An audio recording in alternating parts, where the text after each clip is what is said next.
So I went through all my photographs, believe it or not, 100,000, about 110,000, to see what I had that I would be happy with. Because a lot of those I took a long time ago when, skill level wasn't quite the same.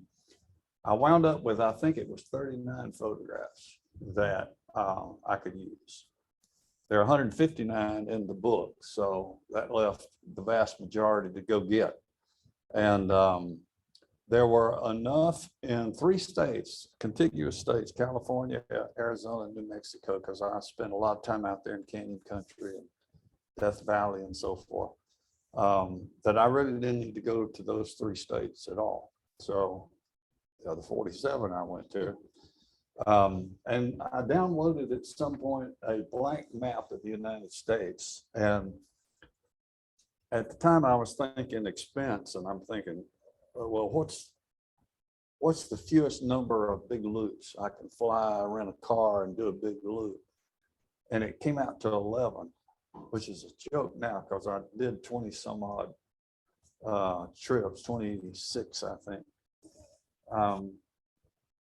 But that original map, I have it pinned to the ultimate map that shows every trip I took, which I have a 6-foot map at home that's laminated. And when I would take an atlas with me, and as I'm driving, I'm magic marking where I'm going. And when I would get back home, I would transfer that to this big map. I love keeping a record of things like that. I would also kept a, there was a numbers document that every shot I took an iPhone of it, which gave me the exact location. So I'd get home and I'd go back through all those and put the date and where I was and what the title of the photo was, need notes about it. So I've got an extensive record of that, which is a lot of fun. I love doing stuff like that. The book and the presentation tonight is set up west to east because I want you to get in the car with me and let's go. So here we are. My clicker left.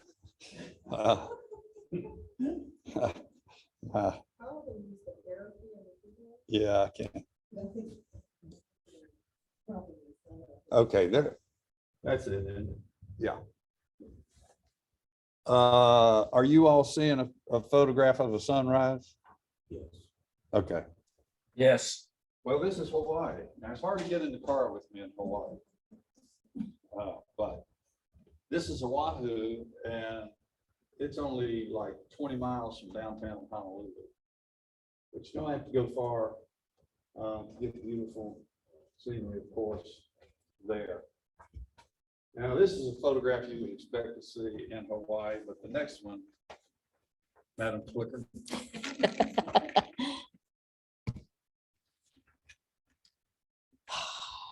Dick. Broken the clicker somehow. Let's see. Hang on. There it goes. There I it don't know, is. I turned mine down, so.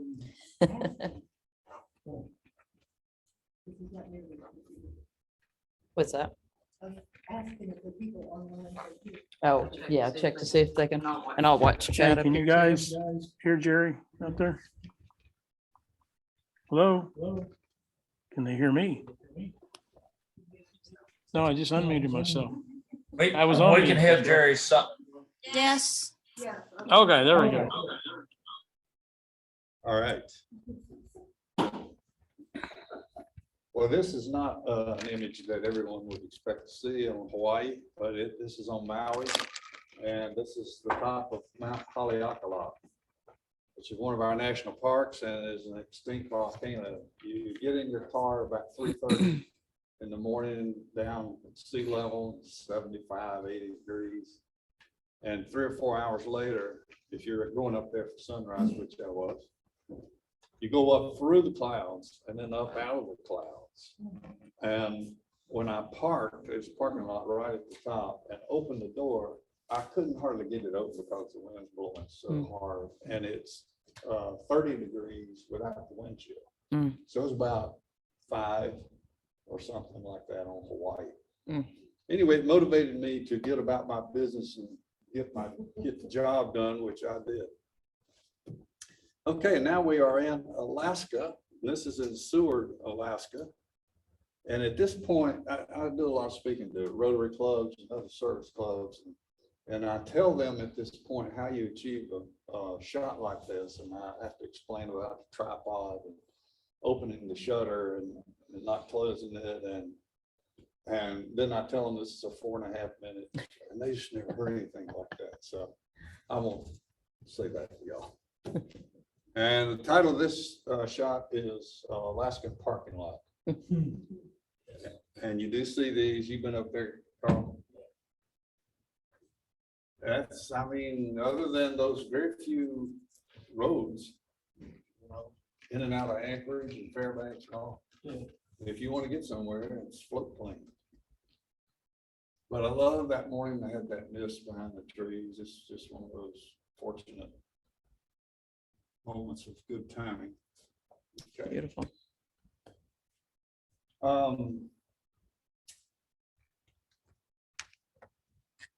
Don't do this usually, but I'm gonna read. This was so moving. Robert McCurley and I, y'all know Robert, have done a lot of driving together and photographing together.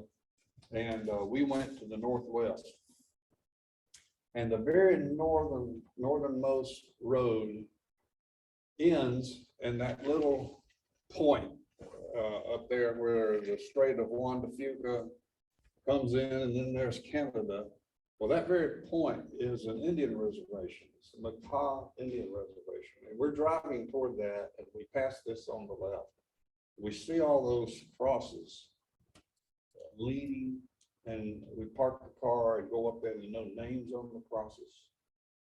And it's very, very sad and moving. And so I wrote a poem from the totem's viewpoint. So if you don't mind, I'm going to read that if I can see it. There we go. The totem's lament. Hunters chased, our women danced, children hid and sought each other where first I stood. I reached out wider and wider to offer shade and shelter and a place for a good drink. Earth held me and everything I knew in her maternal, eternal hand. Forefathers whispered to me unshakable creeds, fertile still with the promise of forever. Proud to be chosen, I gave myself up to be laid down, to be shaped with message. My brothers, straight and tall like me, shared my joy and bid me well to go and tell the story. The trip was brief, the distance short, and mine would be a place of honor. Stood up again, my back now to the wood, my view a ground for burial. A comfort to the morning, my face and body, reminders of the sure continuum and our certain reunion. But that was long ago, so many moons of dying ago, dying of dreams and hopes, of pride and bravery. We were not strong enough, and the Great Spirit chose the others. We are tattered now and weak, and we are shadows. We are our shadows, wisps of the before. Even the wood behind is gone, and I stand here bare and spent. My inks have faded, my message dimmed and dull. Few even gaze my way. I am less totem than token. Oh, that I could bend my wooden knee and close my wings about these remnants, and straighten these crosses which bear such sorrow and no names. I would tell them again of our mighty tribe, of our love for each other, for the earth, of feats of great strength, of victories and marches, of leaping fish and dashing elk, heroic bear and dauntless beaver, of days of play and hunting, ceremony and dance, of a time when dreams were good, we dared much, and tomorrow was a promise. Very nice. All right, what we got Keep going. here? Yeah, sorry. This is the other end of the state of Washington. Who's been to the Palouse in Washington, Idaho, Oregon? Is there a prettier farmland than the Palouse? I don't think so. It's these rolling hills, although this shot is not that way, but you'll see one in a minute that is. And every now and then you'll see these little copse of trees in the middle. And I don't know if it's there for the birds. And in this case, you can probably see it here, but this is a hawk that was in the tree and he's flying out. But anyway, it's a great thing to photograph. Okay. Well, it was just plowed dirt. Yeah. This is Yosemite Valley. Another tops of trees. And I loved the way that yellow looked against that green. So that was a nice thing. My wife was with me, and as is her practice, when we're out shooting, I have my camera. When I say, oh, she reaches into her purse and gets her book back out. And so I go off in the snow, and it's like up to here, it's no Tennessee snow. And so she's reading, and after a minute or two, she looks up, and I know where to be found. So she's wondering, what in the world has he done that? And after a while, she saw me coming up out of that hole I'd fallen into. There was a big ditch right in the middle, and it just snowed right over. This is Wyoming. You got to want to go to church to go to this church. I love that sky. Okay. Was that the previous one? Is that in the Dakotas? No, Wyoming. Oh, Yeah. And who knows where this is? in Mexico. That's right. Okay, can I ask a technical question? Sure. So these two monitors are very different. The one on the left is very contrasty and very vivid, and the one on the right is less contrasty, less vivid. Which one more closely matches your vision for the images? That one. I want to know where to look. The one that's the Okay, good. least contrasting. There was a time. And I have tried to calibrate these things and they're impossible. Yeah. So, No, I know the page. yes.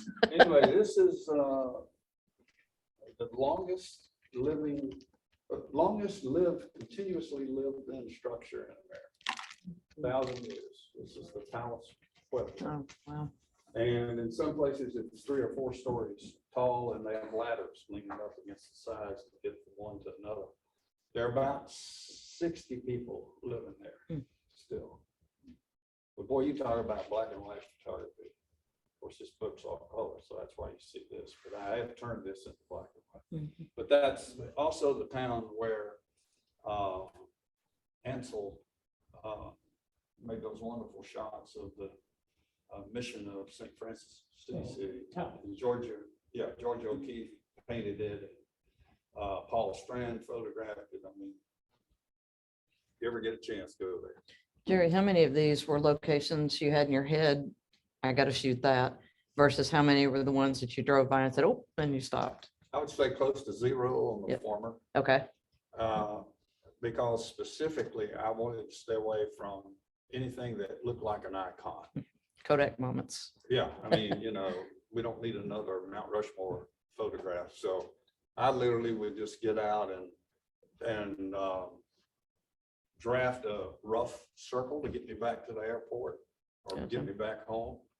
But I'd come to stop signs and let's go this way.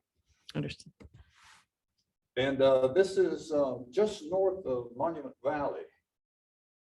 And Monument Valley, for years and years, I thought that was part of the national park system, but it is not.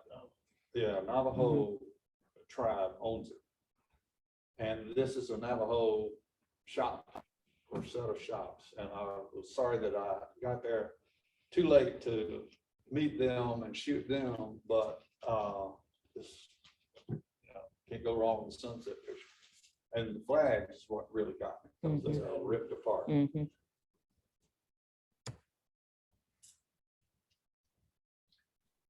This is in Canyon de Chelly in Arizona. And speaking of Ansel,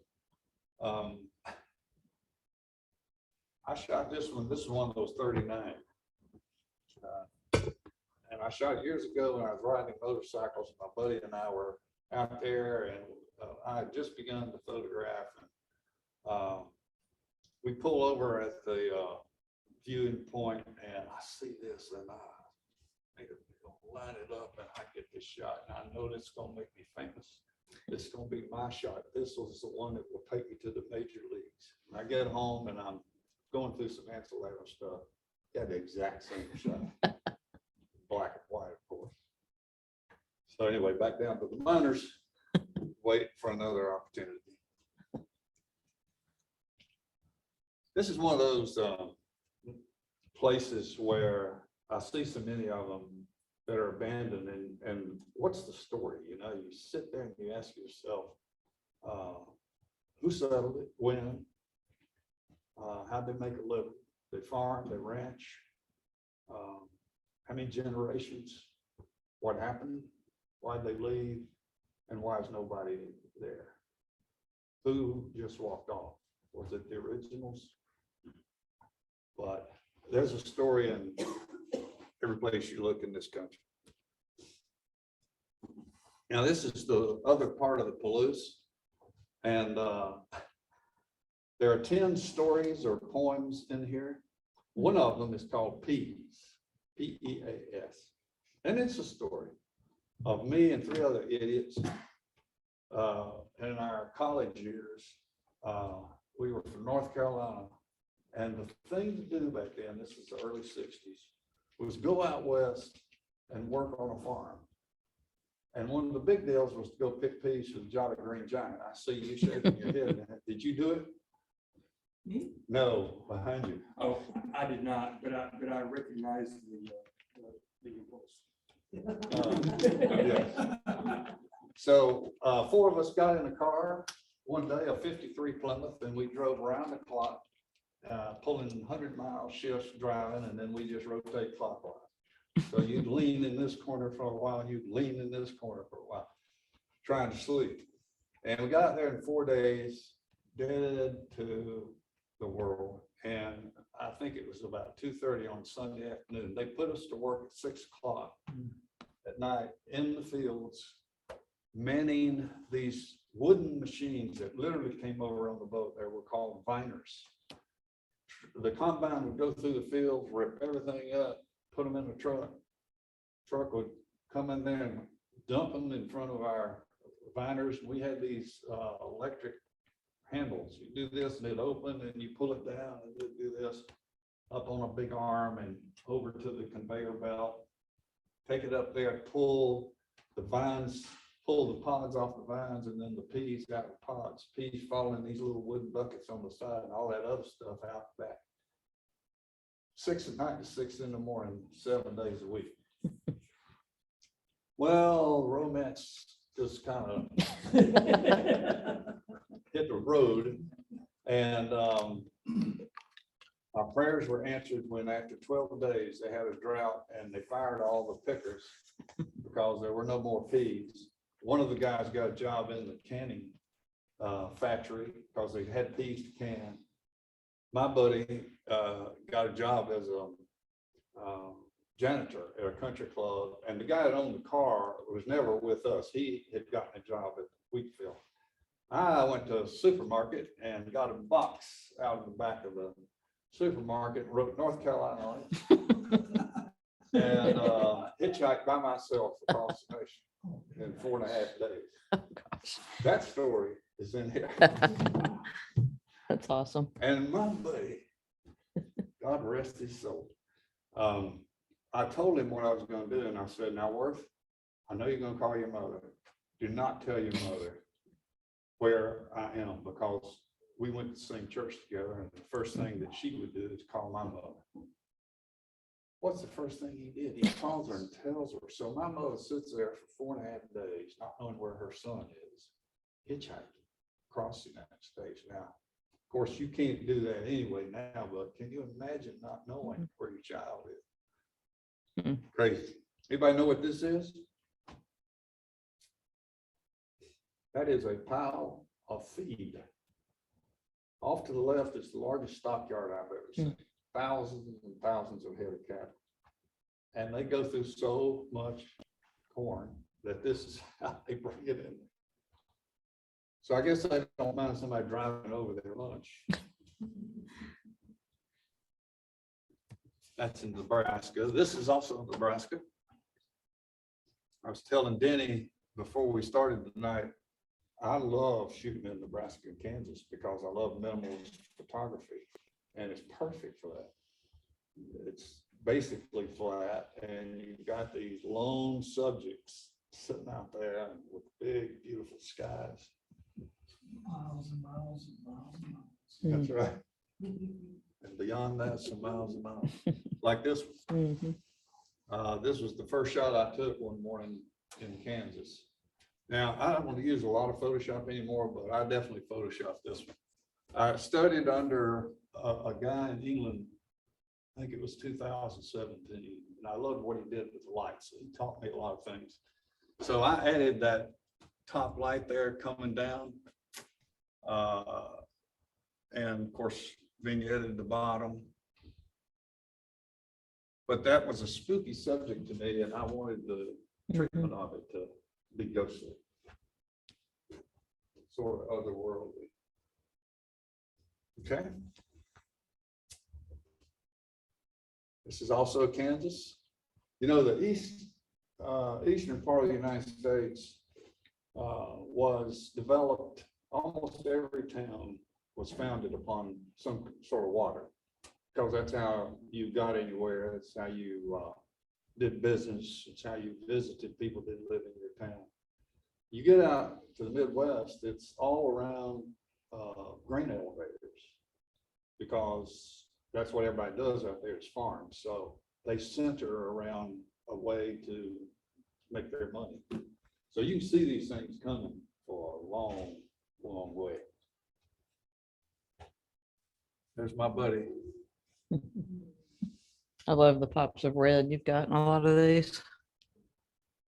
Yeah, if I find some red in the picture, I Yep. boost it just a little. Mm-hmm. But he watched me, he was sniffing around. I doubt that he was marking his territory, because I think that'd be almost impossible. That's a lot of territory. But as soon as I got out and started walking around, he sits down and he was watching me. Never moves until I get in the car and I look back and he's sniffing around. He was curious. Probably didn't see a lot of strangers. Mm-hmm. Okay. One of my favorite national parks, Badlands, yeah, South Dakota. And it's particularly beautiful if you wake up, I forget that little town north of there that has a motel, but it was very foggy that morning. And most of it burned off by this time, but those big hoodoos would just come in, just appear out of that fog. So cool.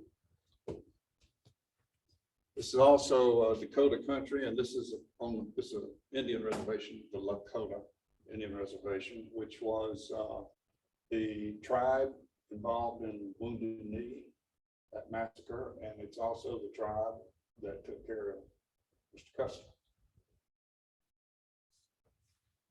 And also the recent pipeline, Keystone. Mhm. Pipeline. Yes. Right. Okay, for the last, well, I did it on Instagram first. I did all 159 photographs. I would take one per day and write an extended caption, I guess would be the best way to say it. And now, 32 days ago, I started on Facebook doing the very same thing. And this is the one from this is called Prairie Plymouth. The following are all the reasons I could come up with as to why this car was designated this particular spot along the highway for its final resting place. One, the rancher knew it was dying and didn't want to ruin the view around the house. Two, it hit a cow. The cow lived, it didn't. Number 3, it actually belonged to Bonnie and Clyde, and the owner was charged to take a tour. Number 4, it's one of the early versions of an all-electric car, and the extension cord wasn't long enough. Number 5, it's a feeding station for livestock. They've trained 1 cow and 1 horse how to open the doors. 6, they discovered it was a rainmaker. It's been known to attract heavy, fluffy clouds, followed by downpours. Number 7, it pulled many a plow through the fields after the John Deere bit the bullet, but it was just too much for the old girl. She lays where she died. Number 8, they're growing hallucinogenic mushrooms underneath it. Yeah, you have to choose. Pick which one's true. Number 9, it's actually not a car. It's a very rare Plymouth plant, which has evolved from sewing thimbles and attracts prey by emitting a pseudo new car smell. Too much time on my hands. Or you found the mushrooms under the car. Yeah. Yeah, that was it. yeah. That's what gave me the inspiration. This is in Iowa, and I saw this sign. I don't know if you can read it. I'll read it out. No peddlers, preachers, pushers, realtors, law dogs, Hondas allowed. You can tell when you meet a Harley rider. Freeloaders move on. So I'm down and I'm taking this picture and I'm framing it up and taking my time, and I hear this. And from down there, slinging around here comes this pickup truck, and he's fishtailing gravel. It's going everywhere. And I've learned through these 3 books that when somebody's coming for you, don't try to get away. That's a bad mistake. A, you're guilty right away. And 2, they've got momentum and you're trying to get in the car. So I started walking toward him, and he pulls up, dust just covers me. Rolls down the window. What are you doing, boy? Yeah. So I told him what I was doing, that I was from Nashville, and I had set out across America to photograph what's still really good about America. Set up, and within 15 seconds, he's telling me where to get the best hamburger down the road. And hey, have you ever been to the Field of Dreams? Well, it's just 20 miles over there. And if you ever up this way again, you stop in that year. All right then. Oklahoma. And at sunset, so it was what attracted me was the reflection on the door. Okay. And this is in Arkansas and West Helena. And this is the Bullocks. Let's see. Bullocks Corner Pocket Soul Food Pool. So here's what I wrote for Bullocks Corner Pocket. Most folks think of the Mississippi Delta as that part of the Magnolia State that lies east of the Big Muddy, between Memphis on the north and Vicksburg on the south end, with Clarksdale and Greenville among the other blues-rich dive-filled stops in between. Officially, that's accurate, but you can't keep the blues strapped down and stay put just because of a state line or even the widest river in North America.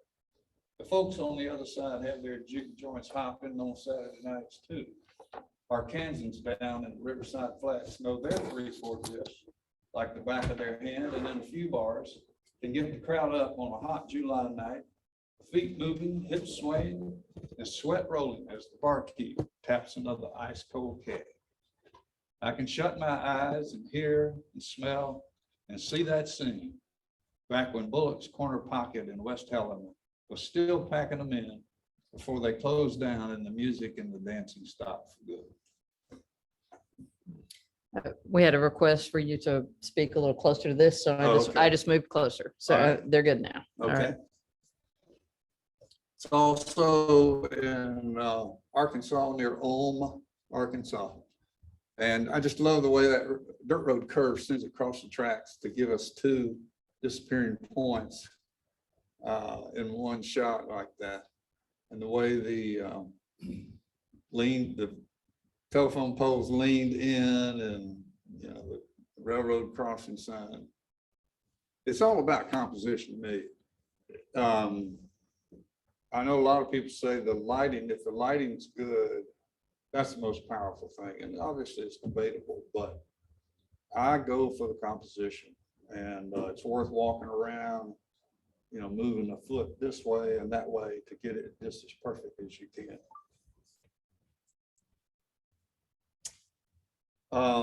The salon and this is one of the 39. So Jerry Acknip and Nick and Robert and Chuck Arland and I think Pierre Vurian was with us at the time. Found this old house out in Nolensville, and it's gone now. And there was one piece of furniture left in it. It was this chair with that sprung seat. So I shot this, and after I looked at it, it inspired a story about a girl who grows up sitting on her daddy's knee in this chair in front of a fire. He reads to her, he tells her stories, he loves up on her. So she becomes a teenager and hits that stage where she's wearing tight clothes and she's got a lot of makeup on. And when she gets home one night, her hair's all messed up and he sees her and kicks her out of the house and never wants to see her again. So they're done. And she becomes a wife and a mother of herself, finds out that he has passed away and that her mother had passed away years before and the house was getting ready to be torn down. So she goes back to the house, gets that chair, brings it home, repairs it, and sits her daughter on her lap in that chair. So that's in the book. And this will prove, and y'all all know this, you never run out of potential subject matter. Even when you're heading to the airport after a week in Texas, and you're 5 miles away and you're on the interstate, you look over to your right and there on the frontage road is this scene. Then you swerve over and get off and run down there and get this shot and still make your flight.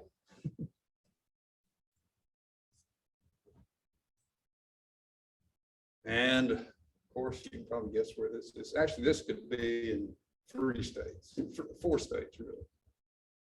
It could be in Louisiana, it could be, which it is. It could be Alabama, Mississippi, Florida, actually Georgia and South Carolina. Yeah, so for Yeah.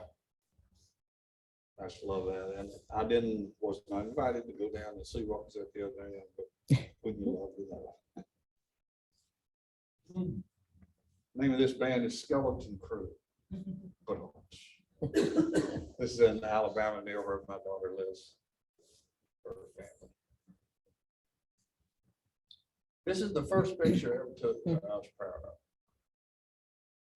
of. This is also near where she lives, and this is the old schoolhouse, the old Union County Schoolhouse, and they had built a brand new one and just walked off and left the piano, left all those chairs. The classrooms were full of chairs, and one classroom was about that deep in books. There were cabinets everywhere, blackboards, they just walked off. And when I shot this, the roof of the auditorium had partially caved in. I came back there a year later and it had completely caved in and covered all this up. And about 3 months after that, vandals burned it to the ground. So I was very happy to get this photograph. And speaking of Nick D'Antona, I spent 2 or 3 weeks with him over a period of years down in Naples, where he has a condo, and we would go out to the Everglades to shoot. And that's what this is. And this isn't Photoshop. There really is. The croc is right there, or the alligator, right there where the bird is, that close together. Spooky place, but beautiful. And this is my favorite place to shoot in the nation, is the low country of South Carolina and Georgia. Something about it, the mystery, the story behind everything, history and the mystery of this place. Well, this is the old Sheldon Church ruins outside of Beaufort, about 30 miles outside of Beaufort. And they built it in 1757. The British burned it down, Revolutionary War. In the 1820s, they finally got enough money to rebuild it. And Brother Sherman burned it to the, well, not quite to the ground, as you can see, on his parts to the sea. They never fixed it after that, no more rehab. But it is now owned by a church in downtown Beaufort, and they allow their members and their families to have weddings there. And the day we went out there, it just so happened that these ladies were warming up for a wedding, and we stayed there through the wedding and watched it. It was really cool. That'd be a memorable way to get married. They've got an ugly black plastic fence around it now. Oh, man, really? And can you not get in it? You climb over the fence, but they, last time I drove by, there's a fence also right at the entrance. It's got a gate that's locked. That's a shame. Mhm. We'll repeat that for people online, because I could. Well, what Al was, Yeah. what Al was saying was, the access has been limited now, that there's a black fence all around it, and the road that goes into it, has a black gate that's locked, so. So I wish I hadn't shown that to you. The last picture I made of it, I stuck a 12mm lens through the hole in front of the fence. Get that wide angle. And this is near Beaufort too. This is Hunting Island, which has a boneyard beach. You know what those are? Where over time, the sea has eroded into the land, and trees, as they lose their footage, fall over. And then they start getting tossed around for years and years and years, and they become driftwood. And it's pretty cool to photograph. They shot the Vietnam scenes for Forrest Gump there. At Beaufort. Yeah, Yeah, Hunting Island. yeah. I can see that. Okay, this is one of my favorite photographs, and this one I did use a lot of Photoshop. In the original picture, there are a lot more limbs, scraggly limbs going everywhere. There are buildings back on the horizon, and the sky was absolutely colorless and flat. So my feeling when I walked up to it, what I thought about was this. And so changed the sky out, got rid of all the buildings, got rid of the limbs that I didn't want.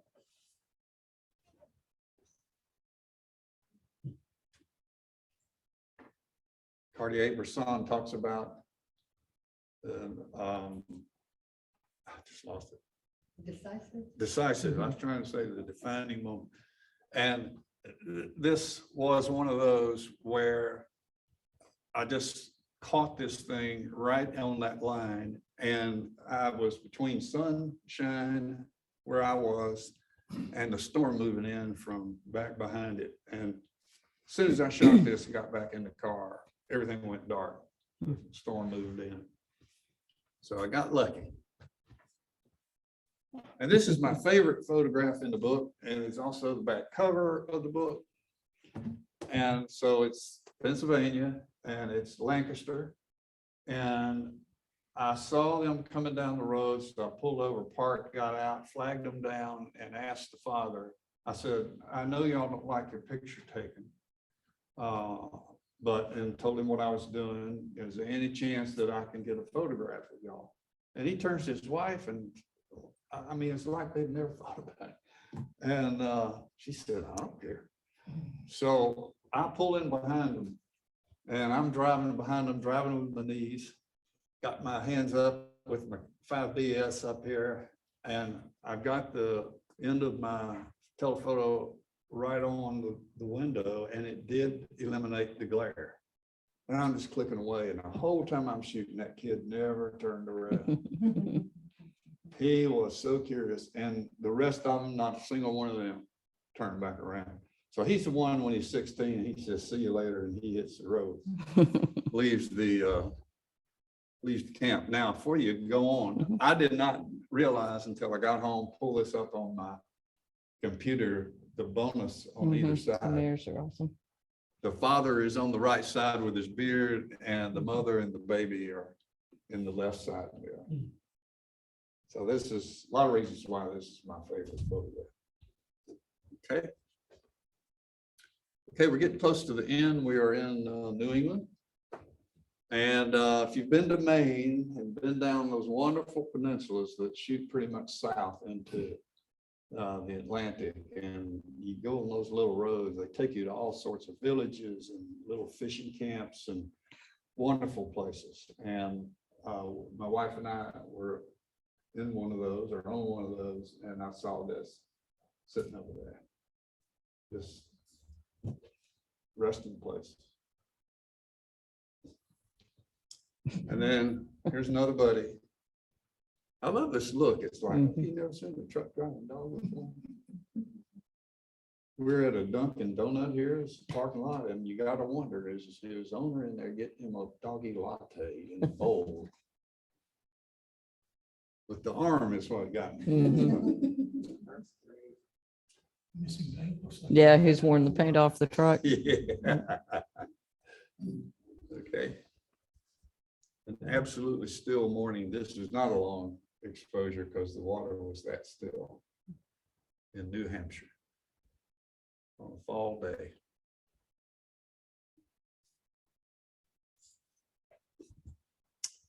Also New Hampshire in the pouring down rain, and you can see it in the book how hard it is raining.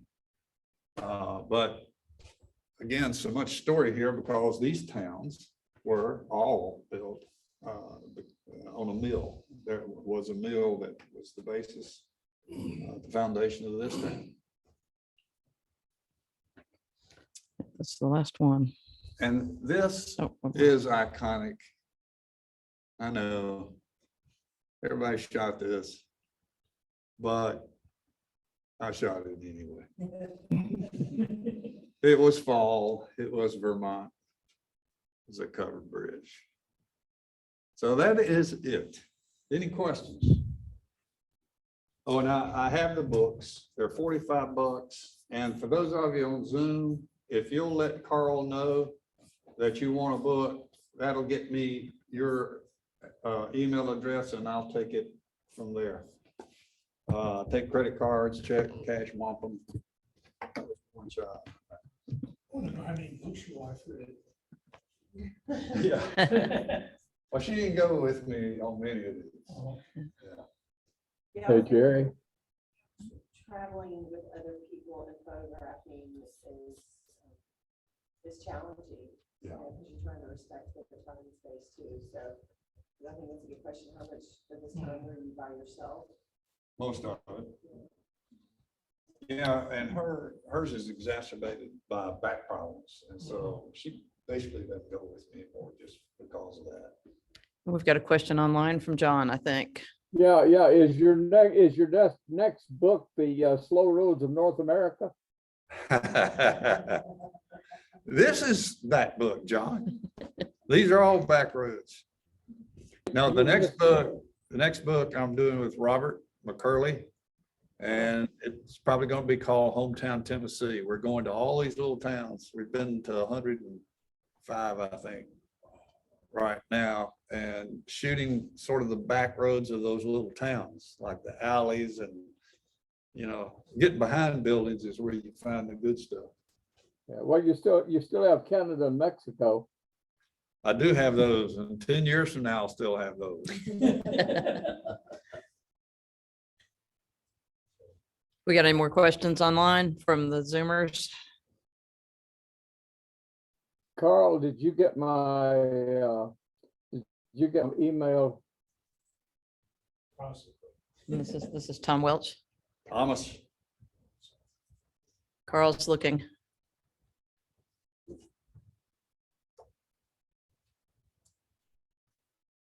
So how many images total did you shoot? Once you narrowed past the original 39, Right. and you started shooting specifically for this project? Well, I don't know. I would guess 4,000, something like that.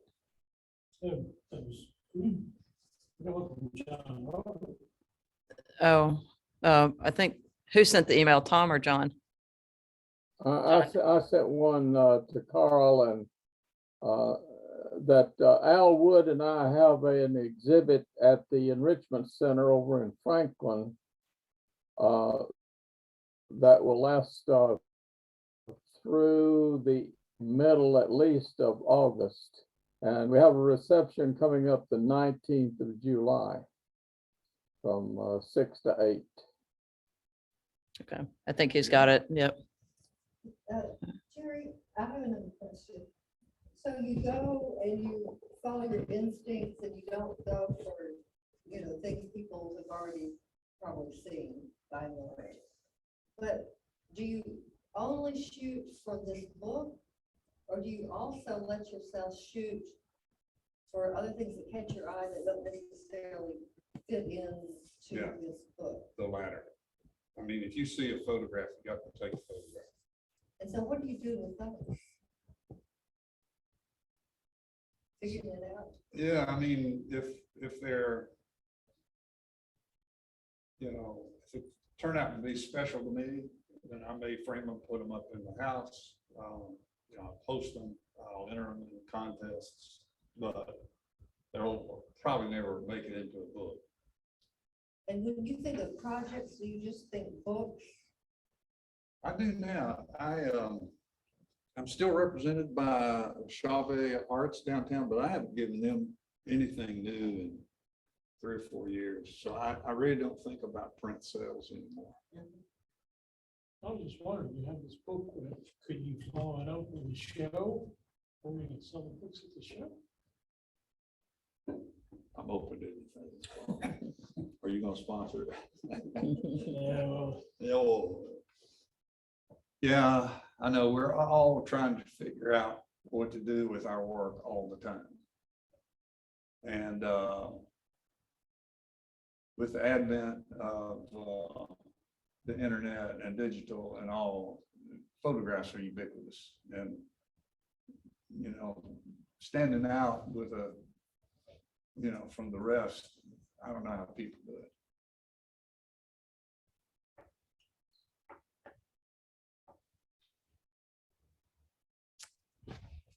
Any more questions online? Oh, somebody is asking what equipment you use. Canon 5DS, and my primary lens is a 24 125 Canon L series. I've got a 1740 and a 70-200 as well. And when I'm in the mood to shoot film, it's an old Hasselblad 500. And are you on tripod half the time or is it mostly handheld? It's mostly handheld. I mean, even with the Hasselblad, I use 400 film in there, so that you can't go inside with that. I hate lugging that tripod around so much or setting it up, and I always take it with me, but I almost never use it. So What happened to your holdup? I still have it. One of them. using it? No, I haven't used it since I got that Hasselblad. I haven't used it. Okay, fair enough. Yeah, but I mean, the Hasselblad is the Hogo is a thing in and of itself. That's another thing when I speak to photographic groups, no one has ever heard of a Hoga. And I tell them that I shot that first book with a $30 plastic camera. That's filmed, by the way, not digital. It's what? Yeah.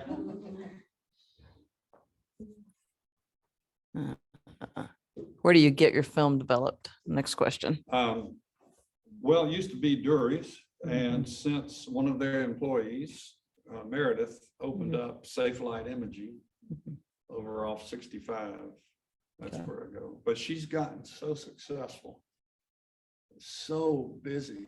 It's now 2 weeks turnaround. And it used to be if you got it in there by 2 o'clock, she'd have it that day.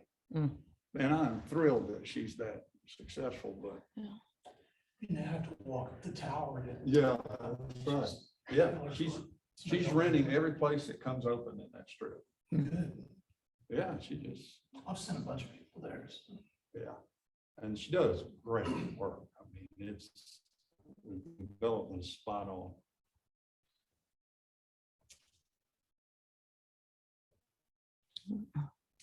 That's Talk it. to us a little bit about the editing process, the process for actually making the book. Did you work with a designer? Did you self-publish? Okay. Yeah, just a little bit about that process. Well, two questions there. The editing is very simple. I mean, usually it's just straightening up the photograph, maybe adding a little contrast, clarifying the colors if they need to be, if that will improve the photograph. But you know, there's a handful of photographs in there where they're highly manipulated, but that's not the regular. I went with a publisher, a custom publisher who is in Franklin, and Cloverleaf is the name of it. And he takes projects just like mine. And for, I believe it used to be at least $1,000, he sets you up with the entities that you need to be set up with. For example, Ingram. No store, certainly no chain store, will do business with an individual author. I found that out really quickly. When I got the print pages unbound for the first book, I jumped in the car and started taking that around the state. And when I would go into Barnes and Noble or Borders at the time, or Books A Million, they would say, "Love it, I'll order some. You do work with Ingram, don't you?" And if I'd said no, that would have been it. So this publisher sets you up with Ingram to get you your copyright, the ISBN, and if you need it and want it, a morning of consultation. I did work with a designer, a guy that used to, when I worked at Thomas Nelson, he was in our design department, and he's done all 3 books. Also the publisher helps you find the printer. He deals with 7 or 8 printers, and depending on what your project is. For example, if it's color and it's photography, you know, it's only a couple that he likes to work with. So he helps you source and compare prices and all of that. And the first 2 books I did with Bang Printing up in Minnesota. And when I called them to get a price on the 3rd book, their price had literally doubled almost to the penny. And it was, according to him, you know, the cost of paper and all that. So what it cost me about $7.50 on the first 2 books was $15.60 or something. So we went to China and got it for $7.50. Now I understand that even China has gone way up. So I must have hit it at the right time, which would have been 2 years ago. And I've got plenty of this one, but I'm having to put my first 2 books out of print because to do a reprint, to get down to a price that makes sense at all, I'd have to order at least 1,000, and they're not selling at that rate. So it is what it is. So you said the name of the publisher you worked with in Franklin was it Clovercroft? Clovercroft, that's it. Yeah. Yeah, Larry Carpenter is his name. And I actually, to clarify, when I was talking about editing the photos, it wasn't so much the editing of the individual images, it's that the selection process Gotcha. of the photos. Well, my designer, that. Well, for the first time on this book, I used the internet and found an app called Poll Unit, P-O-L-L. I believe that's the name of it, Poll Unit. You can run a poll on anything. So I had about 260 photographs that I was going to select from. And I put them all out there and chose 25 people, friends of mine. to go through there and put a 1 through 5 on it. And then I arranged those things top down and stayed pretty close to it, except there were maybe a dozen that I wanted in there just from an artistic standpoint. I wanted to put that photograph in there. So it was sort of a combination of being, you know, unabashedly mercenary and doing a book that I personally like. But my reason to do these books has always been, the real driver for me is for ordinary people, not photography collectors, but ordinary people who see things in here that remind them of something. Or their daddy used to love to drive around Tennessee, and this is a great Christmas present for him.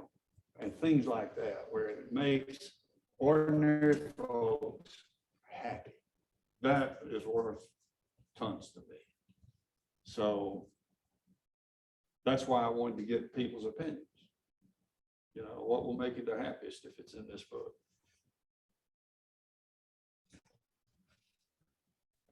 Do you ever go to any licensing of your images? I have, not often, but I have.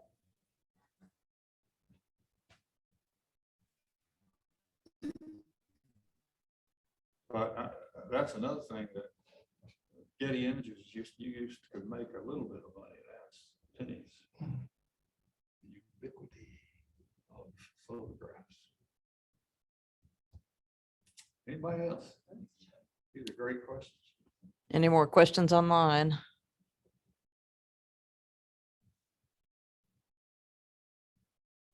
See any? Okay. Thank you very much. Thank you all. Thank you, Jerry. You bet. Carl, did you have anything you wanted to say before? Disconnect? Just want to thank Jerry for doing the presentation of his book. Hang on one second. Preston, they're installing Friday. They're installing Friday. So the show at the Preston is going to be installed Friday, so the date on the. When's the- did we have a reception? No. Okay. No sign of a reception yet, but they're working on it.